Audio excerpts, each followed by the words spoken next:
आपका भी जनधन खाता खुला हुआ है और आज तक आपको कोई भी लाभ इस खाते पर नहीं मिला है, तो खुश हो जाइए क्योंकि आपको जनधन खाते पर सरकार देने जा रही है पूरे 13 प्रकार के लाभ। तो आपका जनधन खाता खुला होना चाहिए। यदि आपका जनधन खाता खुला है या आपके परिवार में किसी का जनधन खाता खुला है या रिश्तेदार में किसी का खुला है, तो आपके लिए वीडियो बहुत ही महत्वपूर्ण है। साथ ही आपको 3000 रुपए का सीधा वित्तीय लाभ आपके जनधन खाते में दिया जाएगा। बस आप बने रहिएगा और चैनल पर अगर पहली बार आए, सब्सक्राइब नहीं करा है तो कर लीजिए और घंटी के बटन को दबा दीजिएगा। कि दोस्तों, जनधन खाते की शुरुआत प्रधानमंत्री मोदी जी के द्वारा 2014 में की गई थी, तो ऐसे में बहुत सारी सुविधाएं जनधन खाते से जोड़ी गई और आगे भी जोड़ी जाएगी। अभी नई अपडेट क्या है उसको देख लेते हैं। देखिए, जनधन खाता अगर आपका खुला हुआ है तो इस समय जनधन खाते की 10 वर्ष पूरे हो गए हैं और सरकार जनधन खाते की फिर से केवाईसी करवा रही है। तो यदि आपका जनधन खाता ओपन था और आपने केवाईसी नहीं करवाई, जरूर से जाकर अपनी केवाईसी बैंक में करवा ले। तो यदि आप जो है अपने खाते का सही संचालन करेंगे, केवाईसी कंप्लीट कराए रखेंगे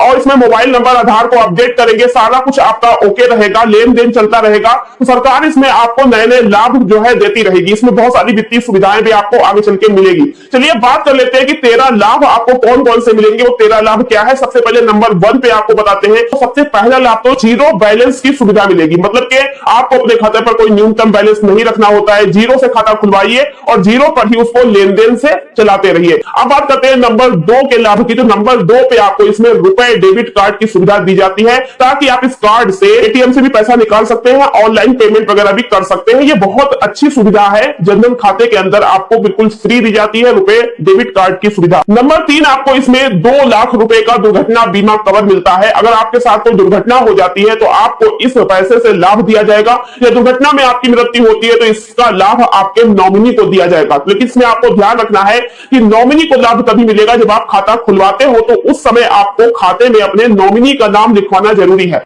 नॉमिनी कौन होता है? जैसे नॉमिनी में हम अपने पति पत्नी या बच्चों का नाम लिखवा सकते हैं। इसके अलावा नंबर 4 की बात करें तो जीवन बीमा का कवर भी आपको मिलता है, जो कि 30,000 रुपए का होता है।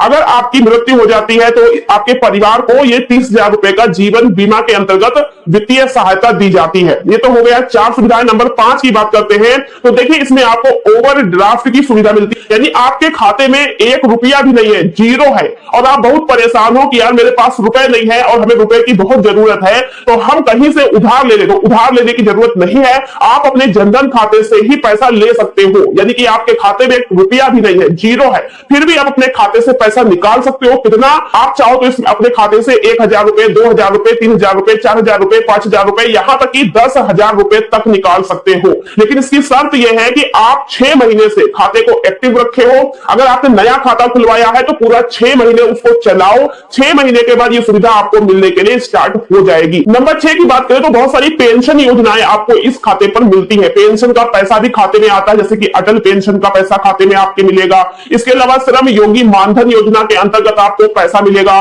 3000 रुपए आपके खाते में श्रम योगी मानधन योजना के अंतर्गत दिए जाते हैं। तो सारा कुछ आपको लाभ, वित्तीय लाभ जनधन खाते के ही माध्यम से मिलता है, इसलिए अपना जनधन खाता आपको एक्टिव रखना जरूरी है। अब देखिए, नंबर 7 की बात करें तो बहुत सारी सब्सिडी की योजना या वित्तीय लाभ की योजना, सरकारी जो लाभ होते हैं डीबीटी के माध्यम से डायरेक्ट बैंक खाते में भेजे जाते हैं। अब नंबर 8 की बात करें तो इसमें आपको और भी सुविधाएं दी जाती है, जैसे कि मोबाइल बैंकिंग की सुविधा, इंटरनेट बैंकिंग हो गई, चेकबुक है। इन सारी सुविधाओं को आप आसानी से अपने जनधन खाते पर ले सकते हो। नंबर 9 की बात करें, सरकार इसमें आपको लोन की भी सुविधा देती है। उसमें मुद्रा लोन है, अन्य प्रकार के लोन है। आपको लोन निकालना हो तो आपको कोई गारंटर की जरूरत नहीं है। अगर आपका खाता सही से चल रहा है, आप लेन देन बनाए हो, उसमें जमा निकासी कर रहे हो, तो किसी गारंटर को दिखाने की जरूरत नहीं है, कोई दस्तावेज जमा करने की जरूरत नहीं है, कोई डॉक्यूमेंट जमा करने की जरूरत नहीं है। बस आपके अपने डॉक्यूमेंट, आपका आधार, आपकी केवाईसी और आपका जनधन खाता जो आपने लेन देन किया है उसका स्टेटमेंट देख लेगी बैंक और आपको लोन दे सकती है।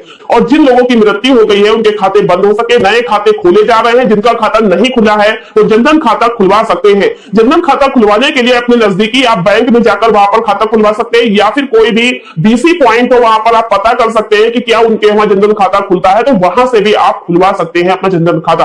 अब अगले लाभ की बात करें तो उसमें बहुत सारे लाभ महिलाओं से भी जुड़े हुए हैं। यदि आपका परिवार में किसी महिला का जनधन खाता खुला है तो सरकार समय समय पर महिलाओं को भी वित्तीय लाभ देती है। बहुत सारे राज्यों में महिलाओं को जनधन खाते के माध्यम से वित्तीय लाभ दिए गए हैं, उनको पैसा दिया गया है। तो यदि ऐसा कोई योजना सरकार लेकर आती है जनधन खाते पर महिलाओं को ही लाभ मिलेगा, तो ऐसे में आपके परिवार में यदि किसी महिला का जनधन खाता नहीं खुला है, जरूर से खुलवा दे, ताकि महिलाओं को अगर कोई सुविधा या लाभ मिलने वाली हो तो आपके परिवार में मिल सके। अब बात करते हैं 3,000 रुपए आपको जनधन खाते पर कैसे मिलेंगे, क्योंकि उसके बारे में आप लोग जानना चाहोगे। तो देखिए, जनधन खाते पर 3,000 रुपए हर महीने जो आपको दिए जाएंगे वो डायरेक्ट आपको उपहार के रूप में ऐसे नहीं दिए जाएंगे। इसकी एक प्रक्रिया है, यानी कि इसमें आपको क्या करना होगा कि सबसे पहले आपको ई श्रम कार्ड बनवाना होगा। यदि आपका ई श्रम कार्ड बना हुआ है तो सबसे अच्छी बात है।